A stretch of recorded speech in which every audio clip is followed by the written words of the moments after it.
Hey there guys, EctoMaster here, and we are doing another rapid recap, and of course this is going to be for the season finale for Season 5 of Friendship is Magic, because I figured why the hell not. Now this is a two-parter, so I'm going to kind of discuss the whole thing, and it's going to go a little bit of fan theory as well. Fan theory, of course, is a new series that I'm going to be starting up very, very soon, within the next few days, hopefully, if I recorded everything properly. And of course, we're also going to do a Season 5 roundup as well, wrap up. So expect that over the coming days as well. So, season finale. As far as two-parters go, I was really intrigued when this was kind of first teased. Oh, spoilers, of course, this is way after it's come out. Oh, Twilight's going to go back in time. Great, wonderful, love it. Can't wait to see. And the time stream is going to change. Oh, great, we're going to see them with either a different, the main six with different cutie marks, no cutie marks, and repercussions of that, and things like, and all out. And in the end, to say that I was a little disappointed is kind of hitting it on the head. And this is where time travel and questions and fan theory kind of comes into it. I thought the episode... Now, for those who don't know, Starlight Glimmer finds out how Twilight and her friends became friends. Steals Star Swirls, the Bearded's time travel scroll, alters it, and uses it to time travel herself. And go back further than a week, go back to the Sonic Rainbow, stop Rainbow Dash from having the very first one, or doing the very first one, which thus stops them from getting their cutie marks, which stops them from becoming friends, etc., etc. Now, again, I thought that was great, and, hey, why not? But that's when things get messy, and this is when you kind of go back to that episode, the one where the scroll was actually introduced. I'm trying to remember the name of it. You go back to that episode, and it absolutely made sense, because Twilight went back in time and interacted with herself. And her actions, it resonated in the fact that it continued.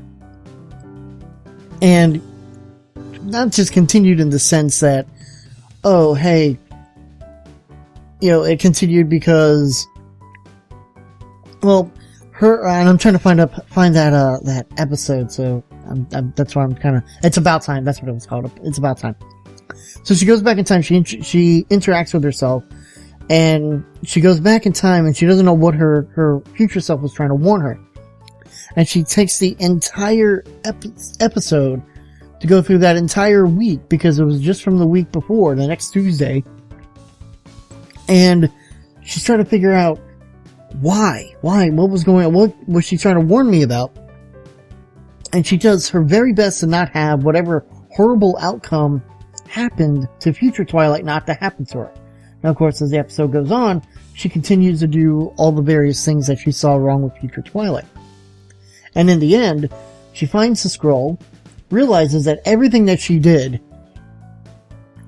caused her to do this, so she goes back in time to warn herself not to worry about what she is about to say, and in fact, ends up not being able to tell her, much like future Twilight told her the week prior.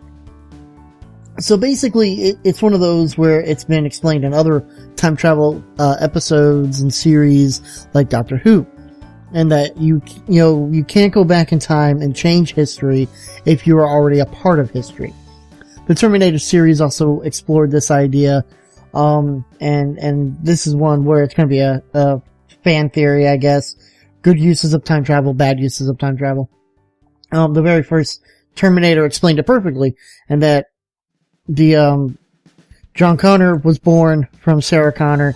John Connor becomes leader of the resistance against the machines. After the machines rise up, machines send back a Terminator to stop John Connor. John Connor sends his best friend, his most trusted advisor, lieutenant, whatever, who happens just to father John Connor. In other words, the machines send a machine back to stop John Connor from being born. Their actions caused John Connor to be born. you can't change history if you're already a part of it. Same thing with that episode, It's About Time. Twilight can't change history because she's already a part of it. Which then leads to this episode. And this is why it's important. Because multiple times they went back and tried to stop the rain boom or stop Starlight Glimmer from stopping the rain boom. And Twilight failed every time except the last time, of course, when she finally convinces Starlight Glimmer in the second episode to not do it. And this is where things get muddled. Because, number one, and this is the same problem I have with a lot of time travel series, is that if you go back to the same time that you've already time traveled to, and this is where the fan theory for Back to the Future is going to come around, if you go back to the same time you've already traveled to, then you should already be there. So, for example, Twilight and Starlight are fighting, and then she goes, I'm just going to go back earlier. So she goes back earlier. Starlight's already there. Then, technically, at some point, the other two should have arrived at the same time. And that didn't. it just didn't. So, that begs the question, so are they just merging with themselves? But if they were doing that, then shouldn't they be the Phillies? And, yeah, it gets messy. And that's why I don't think it was a great use of it. I think it could have been better if they just expanded on, like, one-time travel to cause it to stop, and Twilight has to try and bring everything back together again. The other thing that I found rather interesting is since they weren't around, they couldn't stop the Crystal Empire. Well, not necessarily, but okay. Oh, since they weren't around, they couldn't stop,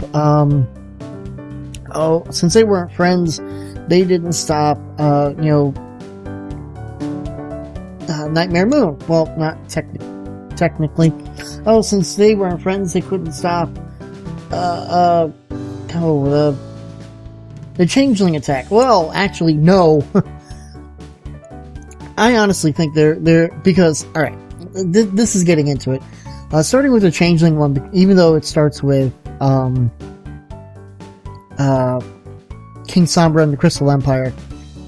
Let's start with the Changeling one. The first problem I have with that, Twilight still would have been around for the wedding. She still would have noticed that, Cadence wasn't acting like herself. She still would, even without her friends, she would have saved Cadence, and they would have stopped them. I think that was the worst of them all. Number one. Number two, this is where Sunset Shimmer comes into play, and this is where, again, I'm getting a little more into my fan theory than anything else. In Equestria Girls, it shows that the two of them, Twilight and Sunset, are about the same age. So, with that thinking, shouldn't they be about the same age in Equestria? Which, if you look at them, they are about the same age. Even if Sunset is just a year or two older, technically, if she ran off from Celestia, the thought I have is that maybe Celestia had both Twilight and Sunset at the same time. Sunset became jealous, ran off, because she wanted to be more powerful than Twilight, rather than just Celestia. But if Celestia didn't have Twilight, then she would have had Sunset. Right? So, Twilight may not have been princess, but Sunset may have. And she would have had her own group of friends. That would have been the elements of harmony. So they would have, or she would have at least stopped Nightmare Moon. She would have stopped T-Rex. She would have stopped, because that was another one we saw was T-Rex. She would have stopped Discord if that even happened. If that even occurred, she would have stopped. There's quite a few things that would have been stopped. And it just gets muddled. And especially when you do time travel in this essence. Oh, well, everything that you did, technically, it all should have happened at some point. And it should have started with the first, which was the stopping of Nightmare Moon.